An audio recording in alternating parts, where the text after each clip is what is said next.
Retreat series, Dhamma talk number 12. Here we are practicing Satipatthana Vipassana meditation. At least immediately to get peace in our life, whatever level that we can have based on the level of our practice. As you are practicing this meditation, always we gather and listen to the Buddha's Dhamma. And when you listen, there are two things we need to understand. First of all, you need to listen very carefully and attentively. And secondly, you listen in such a way it goes from your ear to your heart. Those are the two things it's needed, not simply just listen for the gist of it. And if you listen that way, what happens is, as your understanding of Buddha Dhamma grows, your confidence in it also grows.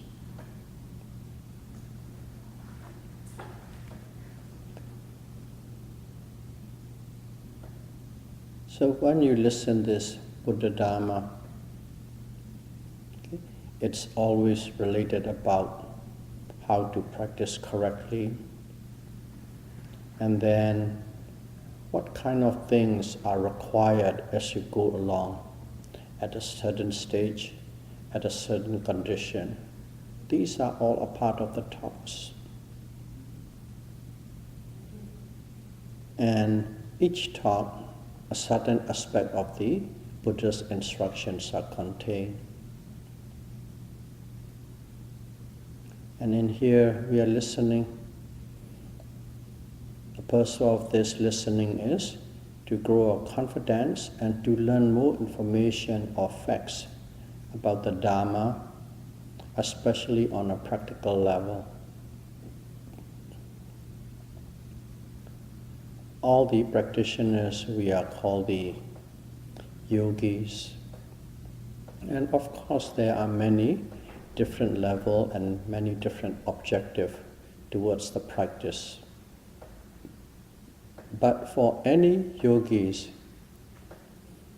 who would like to practice so they can reach the final objective, the goal, and if this is the final objective, there are 5 dhammas or 5 qualities that the yogi needs to possess. These are absolutely necessary so that one can attain the final objective. For the serious practitioners, people who are going or doing the long retreats. And what are these 5? These 5 qualities that is required for a yogi to possess. The first one, of course, we always know, what is the starting point of everything? The starting point of everything is saddha, faith and confidence.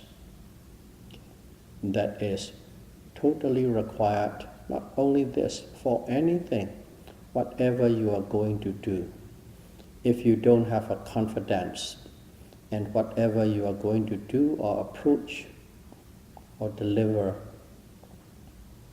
nothing would really run well. It is the beginning of the success for everything that you do. So in here too, saddha, faith or confidence is necessary. And secondly, the Buddhists had health. Health is necessary. In other words, you must be healthy. Healthy so that you can practice the Dhamma with great zeal. And in here, what does it mean by you must be healthy?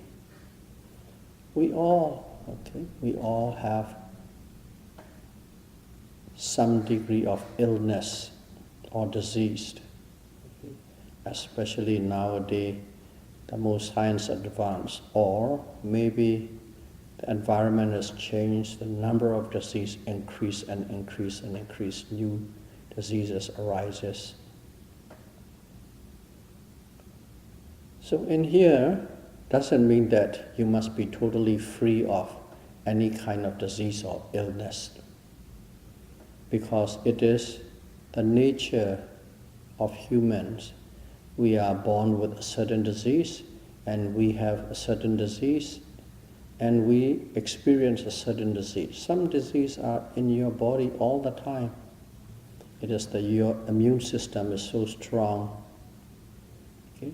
It keeps you under wrap. But as soon as your immune system go up, they arises. So that is the health aspect of it.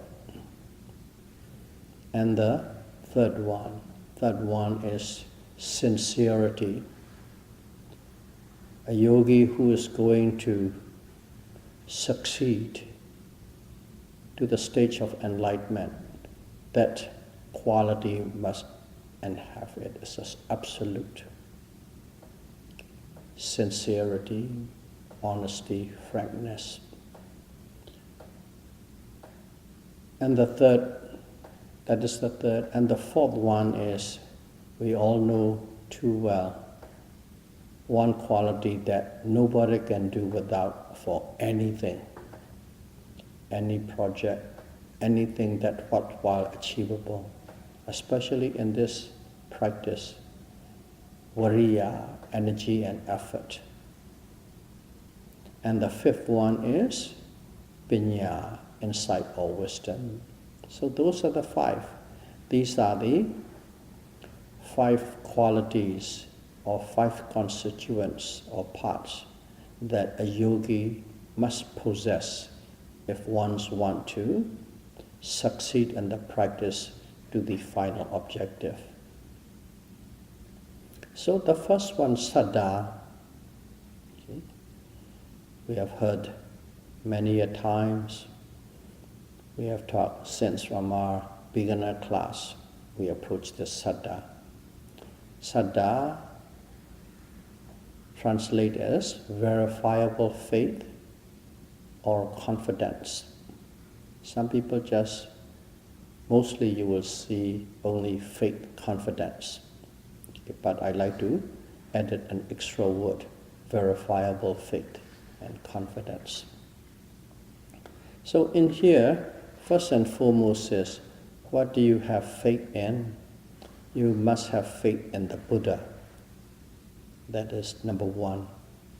And in here, for people who are born as a Buddhist, born and raised in a Buddhist world, Buddhist country, they don't have much problem of believing or having faith in the Buddha. But in the West, who are not grow up in this Buddhist world, sometimes there's a difficulty. Some people do, some people don't, but because it is more on a personal basis, a person, Buddha, a person, and actually he was a person. He was or not is a god. He's a human being like us, but he had practiced like eons and eons of lives, okay, so that he could become a Buddha. That much effort he put. His first life, when he wished to become a Buddha, when he decided and one day he would like to become a Buddha.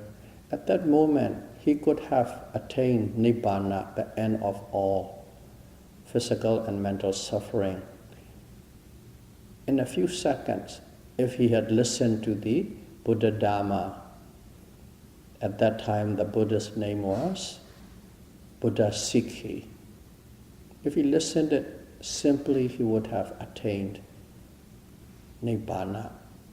But he decided, no. He looked at that Buddha Sikhi and he was so overwhelmed with what that Buddha has done for the human race, including every beings, whatever there is in touch with that. So he wanted to become, and he decided, say to that Buddha, I would like to become a Buddha one day, just like you, and help many people, many living beings. And the Buddha assessed his qualities and he knows that he could become. He said, okay, one day you will become a Buddha under the name of Gautama Buddha. But till then you have to practice. That was based on the confidence in the Buddha. Based on that confidence, his chanda, desire is so strong. Desire is so strong. He even gave up his own enlightenment and liberation, which he could have had instantly if he simply listened, by simply listening to the Dhamma talk of that Buddha. It started with this faith and confidence and the chanda or desire that arises out of it. Even a Buddhahood, to become a Buddha, start with saddha and faith. And that kind of a thing for the Westerner, it is difficult to accept. There are many stories, of course. And if that's the case, so be it, because you are not born in this world where the whole country, the parents, everything, the environment is a Buddhist. It's understandable. And for those kind of people, the suggestion would be focus on the Dhamma. Dhamma is what the Buddhists taught. Dhamma is what we are practicing. So approach from the angle of Dhamma, because Dhamma is no person involved. No person involved. And also everything is accessible, readable, understandable, discussable. And it's stood up to any kind of analysis and criticism for over 2,500 years, time-tested. So direct your faith or saddha towards the Dhamma and look into the Dhamma.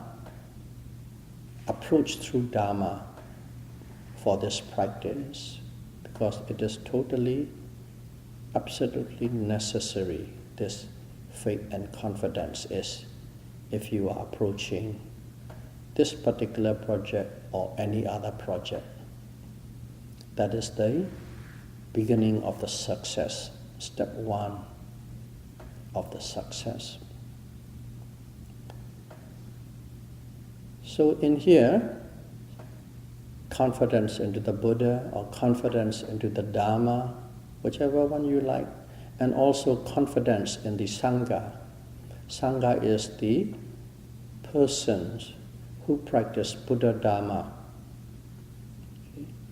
totally invested their life in the Buddha Dhamma, learn, practice, and when they have filled enough, they turn around and share with others, teach others.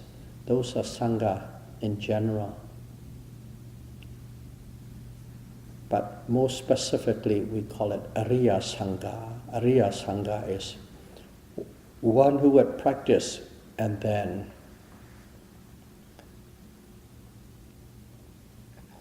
attained the noble status, Ariya Sangha. They have gone beyond the Puthujjana or ordinary worldlings and pass the threshold and go into the noble domain, Ariya domain. For those people, you have a faith and confidence in it. And also in the law of causal effect, causal relationship, cause and effect. Everything in this universe is explainable and operated through the causal relationship, cause and effect, cause and effect, cause and effect. Nothing is beyond that cause and effect. Nothing is outside that cause and effect. That one needs to believe. And another name for that cause and effect in a scriptural sense is called karma. Karma is also the law that explains cause and effect. You cause this, this happened. You cause that, that happened. That relationship. So whenever you approach something, you always use this tool, cause and effect. If things are explainable through under the microscope of cause and effect and logic, you understand and you can accept very easily. Everybody can accept very easily that is true and correct. It is true. I take it as truth because it is provable. So that is one thing.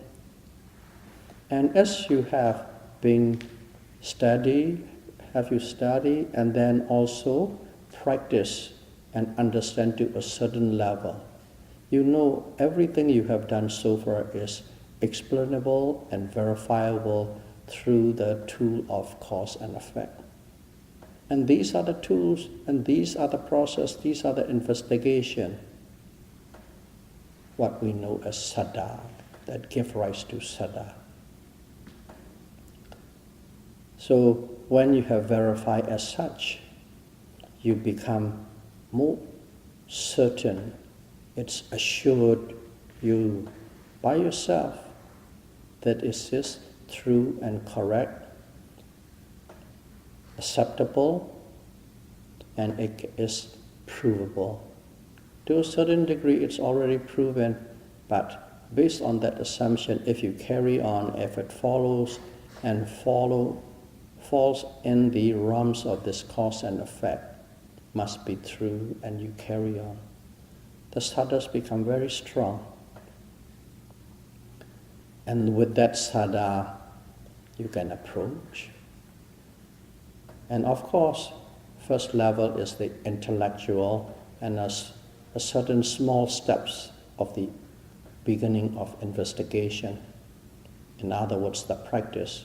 And as you practice, things unfold through your own experience. And then what happens is you begin to understand what the scripture says, the points in the scripture says, through your personal experience and the practice. And then saddha arose again. So that is saddha. Saddha is not static. If you practice, it keeps growing, it keeps increasing, it keeps growing and increasing. And people with saddha become unshakable. Even only at this first step level, if you possess this quality, saddha, you become unshakable in the cause that you are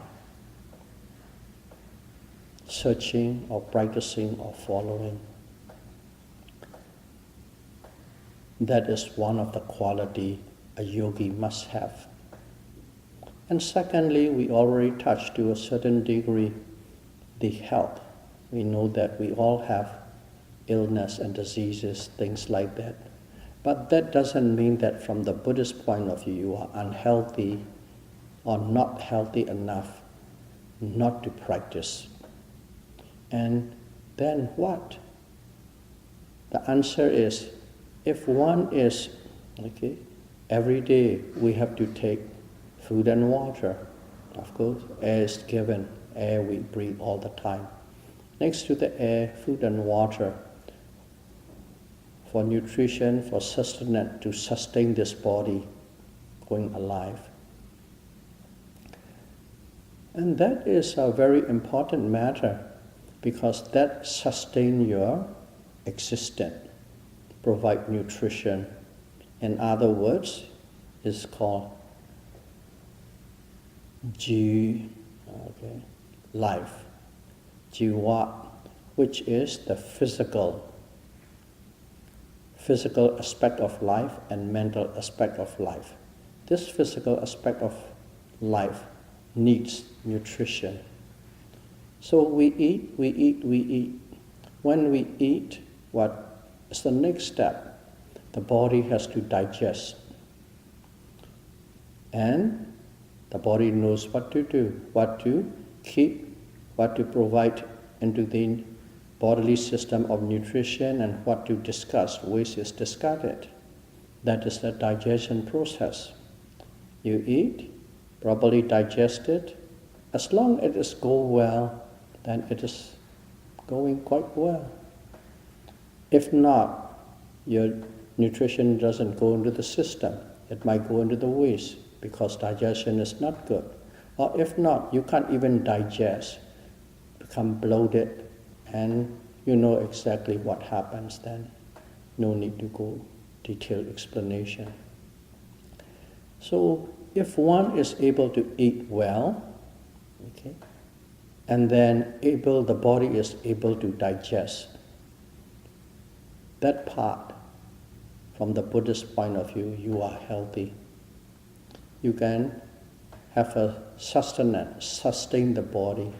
If you have a good digestion, if you can eat well, if you can sleep well, and if you have a good digestion, that is considered healthy. Healthy enough to practice the Dhamma. You may have blood pressure, you might have a high cholesterol, you may have anything, diabetes or this or that.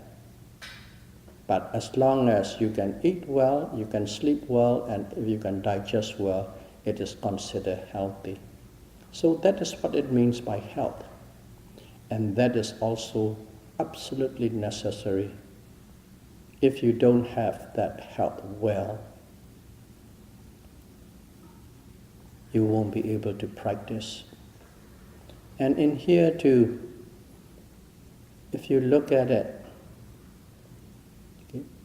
some people have, especially in the East, misnomer. When you're young, or even the tradition belief, you're young, you go after education. After that, in the mid part, you go after your wealth, family, things like that. And when you get old, retired, that is the time you settle down and you practice Dhamma. That is the way some of the traditions, some of the culture believe. Not only believe, that is the way people live. But just look at the digestion and see how it goes. When you are young, that is where you have the best sleep and the best eating system and best digestive system. The older and older you get, that become more and more deficient. And also many things creeps in, all sort of things. That is when you start finding your arteries are clogged up. It takes about 60, 70 years to clog up. That's a time your diabetes go up, your blood pressure go up, and so on and so on. So that concept, we should abandon it. It is not only when you're old you start practicing this. Start when you're young. Start whenever you have the opportunity. So that concept, misnomer of wait till you are, finish all your life work looking after yourself, your family, your children, then I do. That is too late already. Your energy start to wane. After 50, start to wane. Not very noticeable. After 60, very noticeable. 70, no need to talk about it anymore. Of course, always there's an exception to the rule, but in general, that's the pattern. And also your mental faculty, your memory system starting to fail. So I'd like to add one thing. Don't wait. Don't wait. As soon as you see the opportunity, that's when you start, regardless how young. Okay? And even when you're young, you have the opportunity. If you have a chance, push as much as you can. Oh no, I'm busy with this, I'm busy with that. Oh, I'm starting to accumulate information, starting to get a little bit of stamina in the meditation. Don't do it that way. Whenever you have opportunity, push. That is the little side story I like to relate it into this health system. Don't wait. And the third one is sincerity. Sincerity is extremely important in this practice. One must be sincere. And we are talking about yogis who are practicing. Okay, you are already practicing. Those are the yogis. Especially the Satipatthana Vipassana. In there, as you know, there is a constant relationship between the teacher and the student on a daily basis, especially at the beginning. You report and teachers listen and correct. Basically, correcting what you do wrong and then inserting a few things what you do add. That's about it. It's not a psychological analysis. It is about reporting exactly what happened and then adding up what need to be done, correcting what need to be corrected. That's it.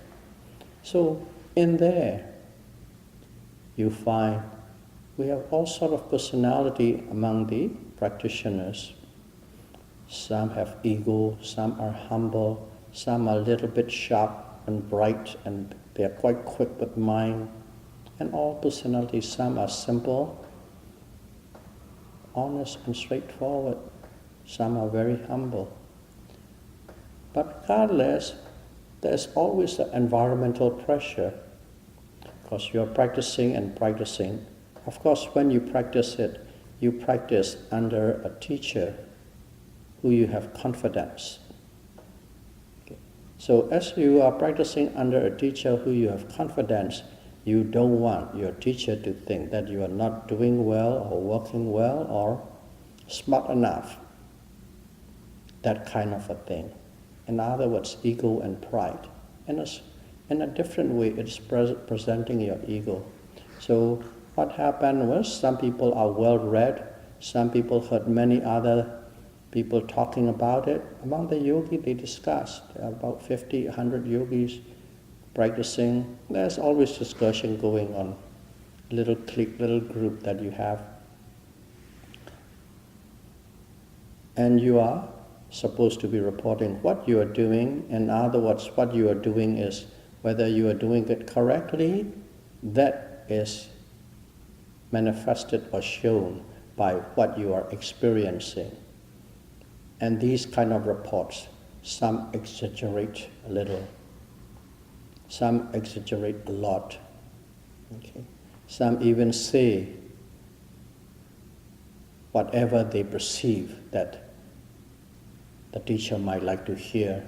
Those are the things. It's basically, you can call it a little white lies. Oh, nothing, I don't hurt anybody.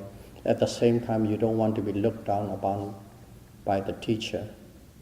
But the teachers are not there to look down. The teacher is there simply to help you, to correct you wherever that little things are going wrong. And they are so happy whenever someone is progressing, someone is trying really hard.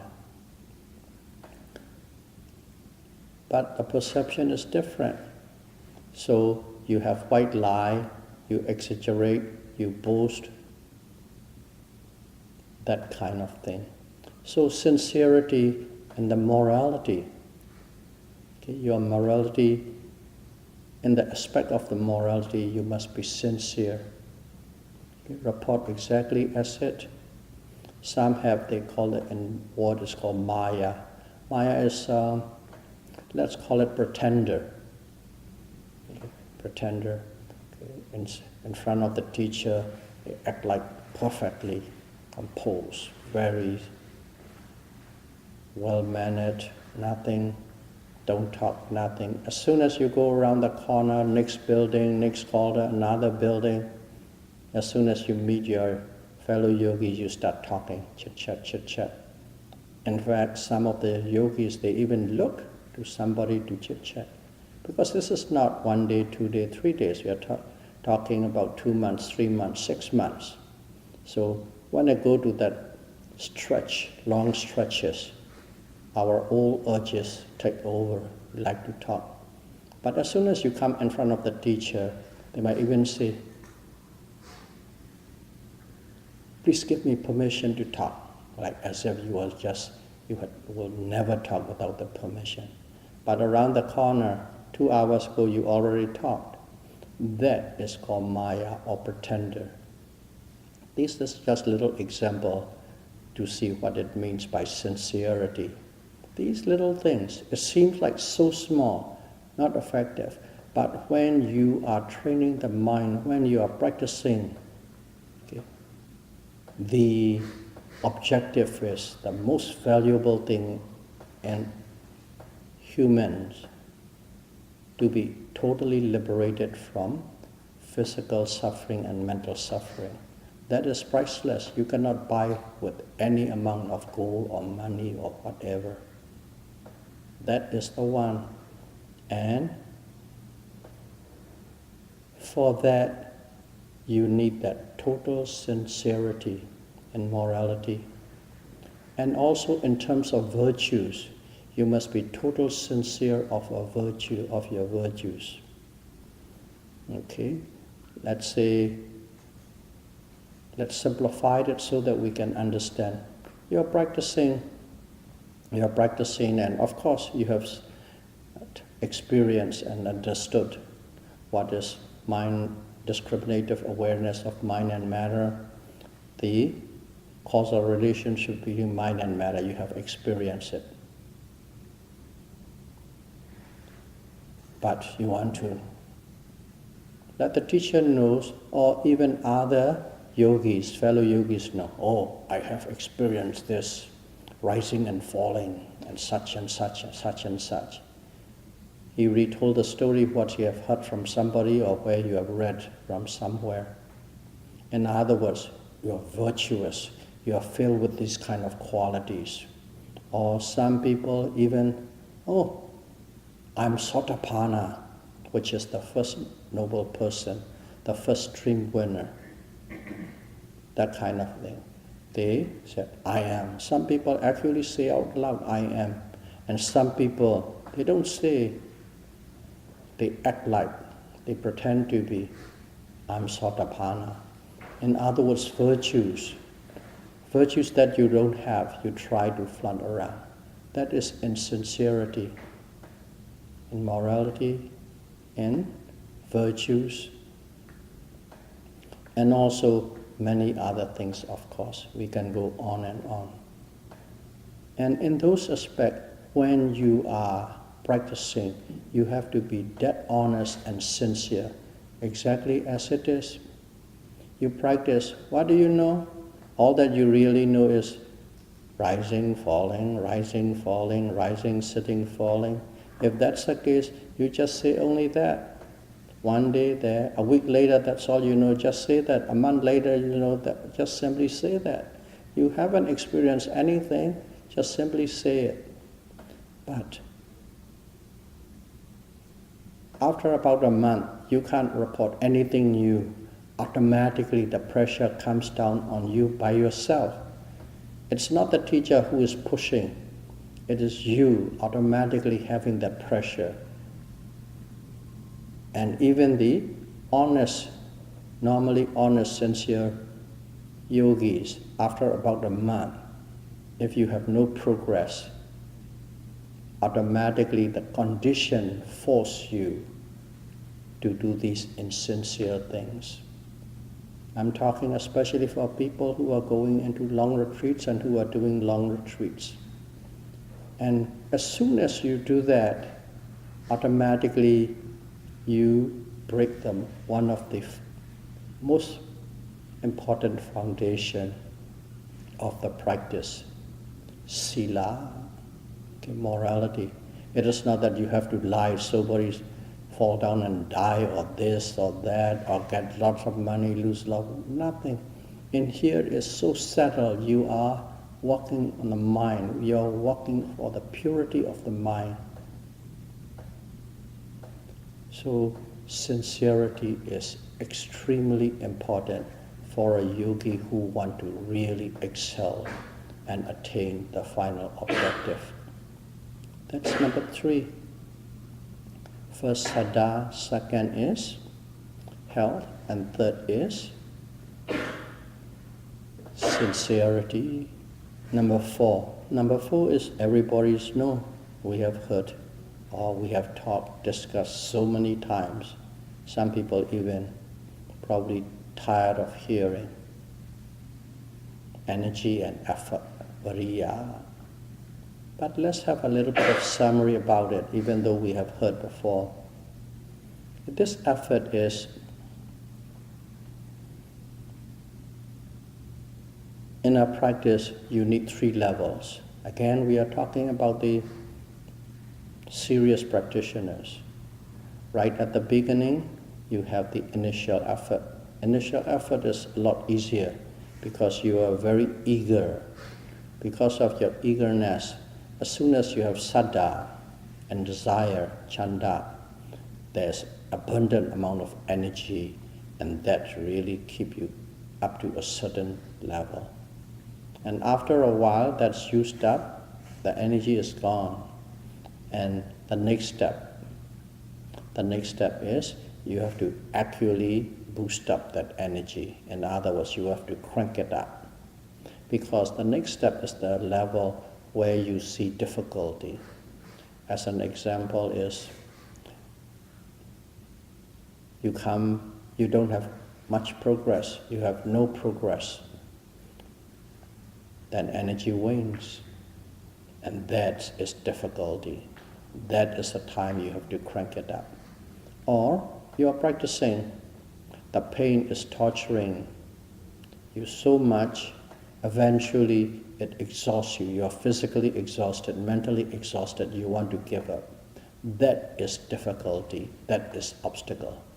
That is the time you have to boost up your energy. So you can imagine this and that and all sort of difficulties and obstacles come your way in the middle section of your practice. That is after about 3 weeks or 4 weeks. Those things come in, that is what will take you down, make you weak and make you want to surrender. That is the time you have to boost up your energy. That's the second stage. And when you can apply enough effort to overcome all these difficulties, you have passed that. After you pass that, still you have quite a distance to go to the final objective. At that time, you need another determination. That's, I'm going to keep on applying this energy till I reach the goal, the objective. That is, your final goal is liberation, to be liberated from all physical and mental suffering. That's why we can name it, that energy, the final distance running, is called liberating energy. Just like long distance runner, the last mile or the last couple of miles is the toughest. You have nothing left, but there's a determination, I will reach the finish line. So that is the 3 levels of energy one need to understand. And most importantly is to be able to apply to overcome the difficulties. So this is effort. Okay? And effort need to be applied in many things, of course. Okay? You need to sustain your meditation. You need to overcome. And you need effort to apply so that the mind could always direct and in contact with the object that is arising. There you need your effort. You need your energy. So, directing the mind.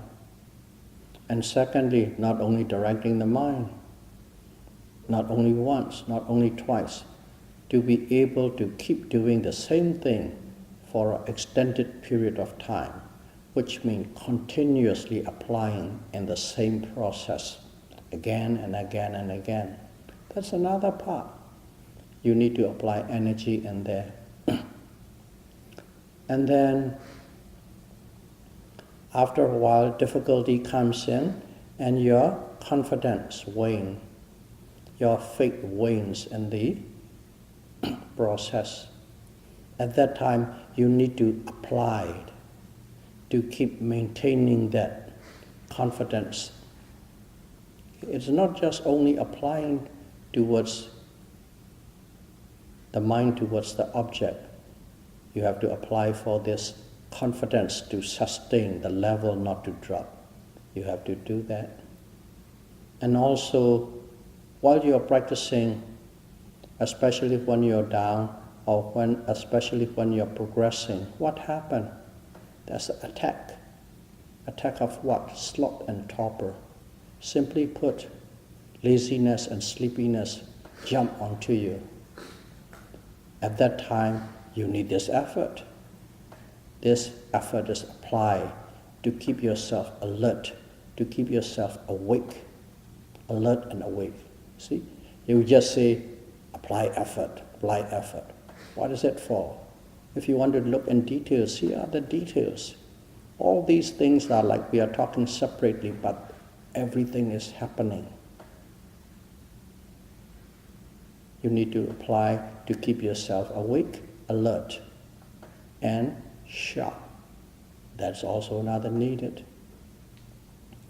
And then there will be a lot of what you call the surrounding environmental disturbance, which is fellow yogis, or it could be meditation teacher, because in a big center there are many teachers.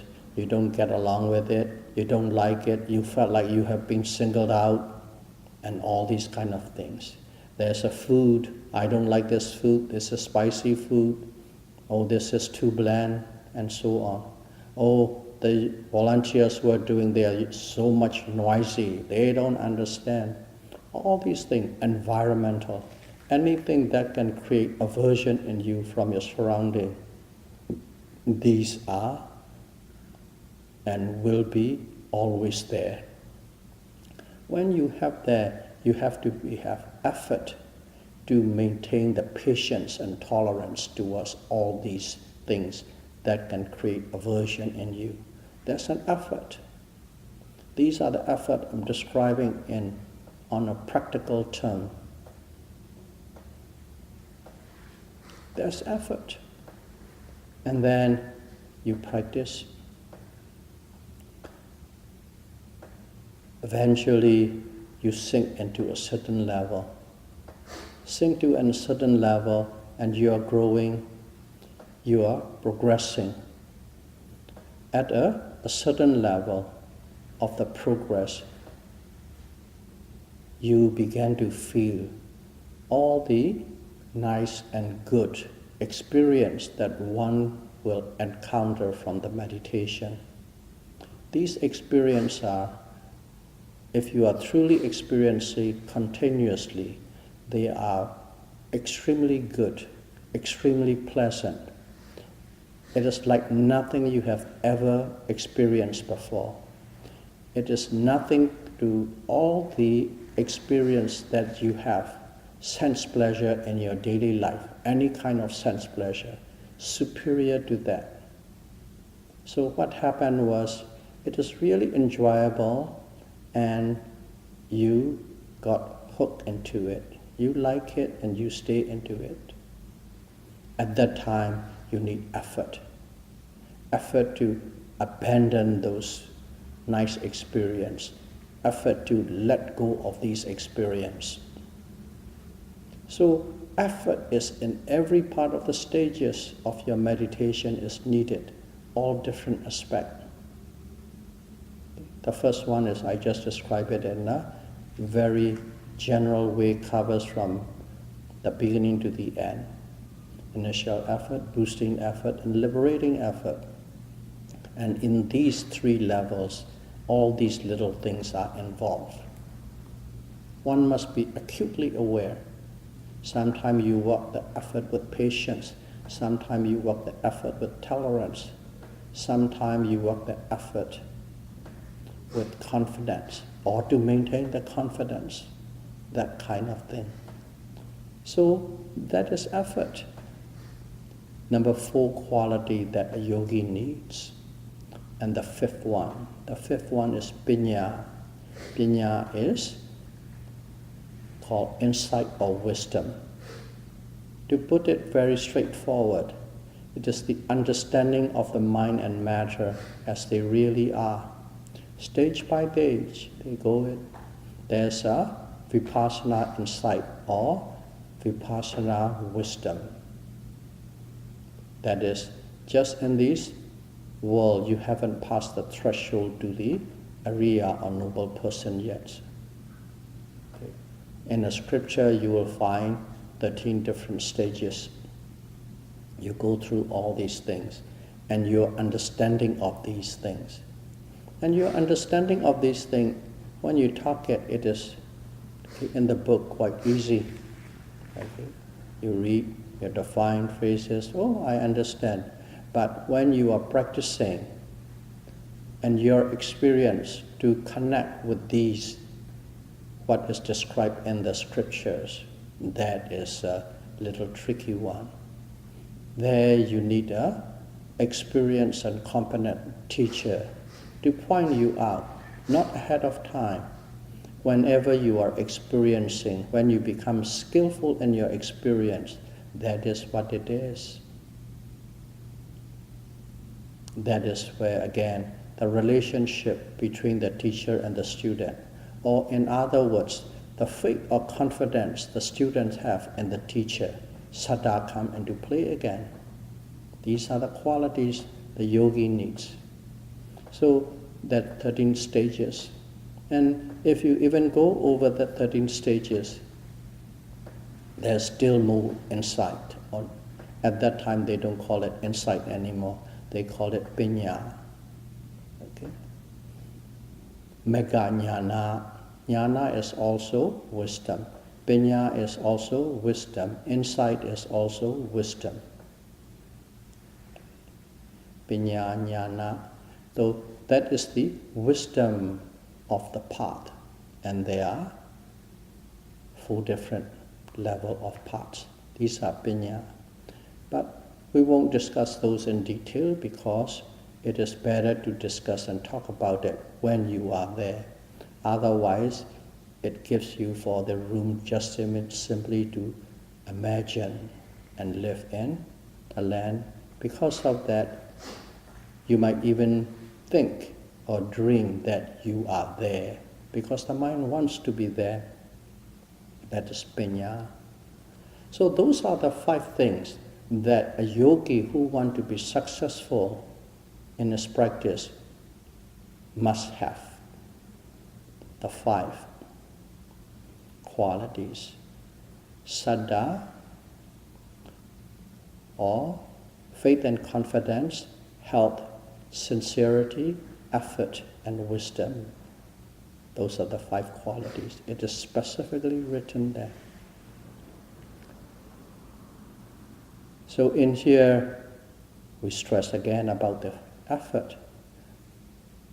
How to, what support these effort? what create this effort, what are conducive to effort. First and foremost is you must have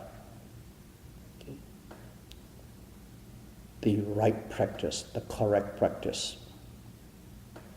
If you don't have the correct practice, you might be putting a lot of effort. If you don't do the correct practice properly as instructed, you might be doing enormous amount of effort, but it is not the productive effort.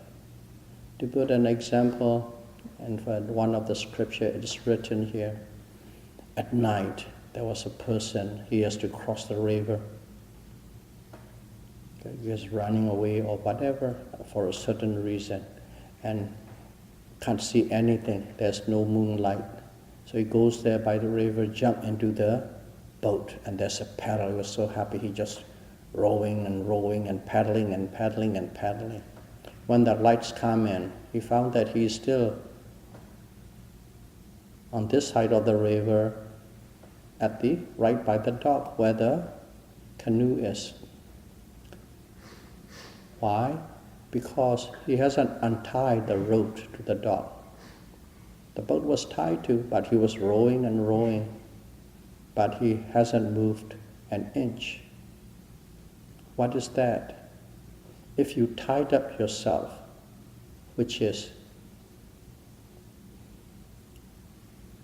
English, so let's go, attachment, sanyosana, so attachment.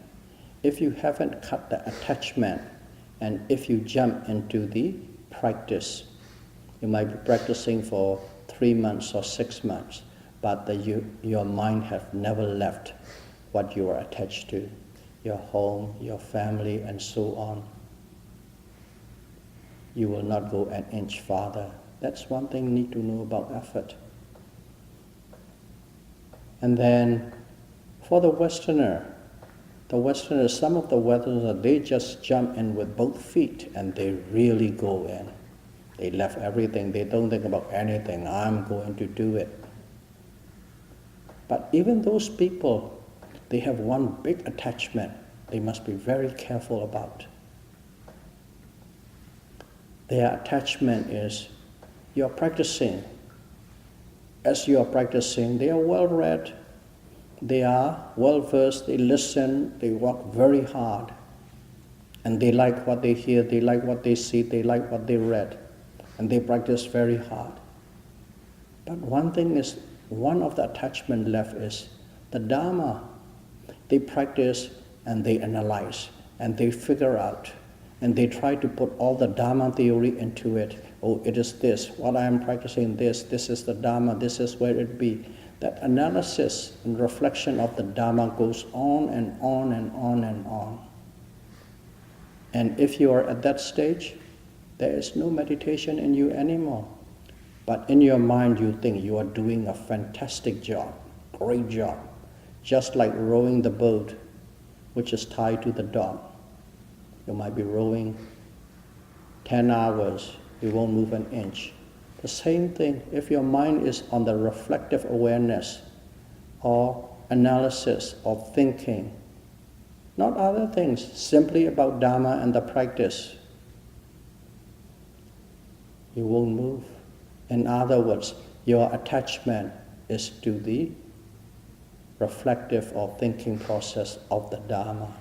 That is the most common obstacle or attachment for the Westerner who are practicing very hard. That's one thing. So, faith and confidence can produce effort. Chanda can produce effort. If you have desire, it will produce effort. Faith and confidence will produce effort.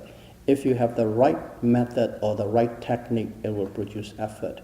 Because the right method and the right technique, following instruction to a T, it will show you progress. It will unfold the mind and matter very quickly and easily. Because of that, your effort grows and grows.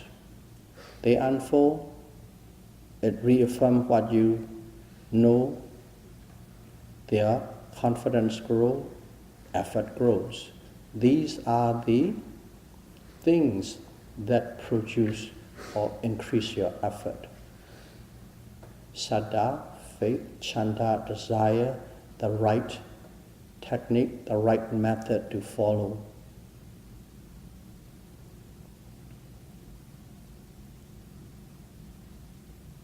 Effort is everywhere, as we all know. Okay? And these are the things that we need to know. And if you are really practicing hard with the objective of releasing the objective or the final goal, you must possess. These are the jewels or the property of a serious yogi. Saddha, or faith and confidence, health, sincerity, effort, and wisdom. So may all of you be able to practice Satipatthana, Vipassana meditation seriously, and may you all possess these 5 qualities to attain the objective, Nibbana, as soon as possible. Sadhu, sadhu, sadhu. Buddham pujami. Oh, I forgot. And Dhammam pujami. Sangham pujami. Let's share our merit with all beings for what we have practiced. Imaya Dhammanu Dhammapatipatiya Buddham pujami. Imaya Dhammanu Dhammapatipatiya Dhammam pujami. Imaya Dhammanu Dhammapatipatiya Sangham pujami. Addha imaya patipatiya jara maranama primochesami idame punya asavekaya vahang hotu idame silam mega palanyanasa pichyo hotu imano Punya Bhagam Sabbasadanam Dema Sabbe Sada Sukhida Hontu. Sadhu, sadhu, sadhu.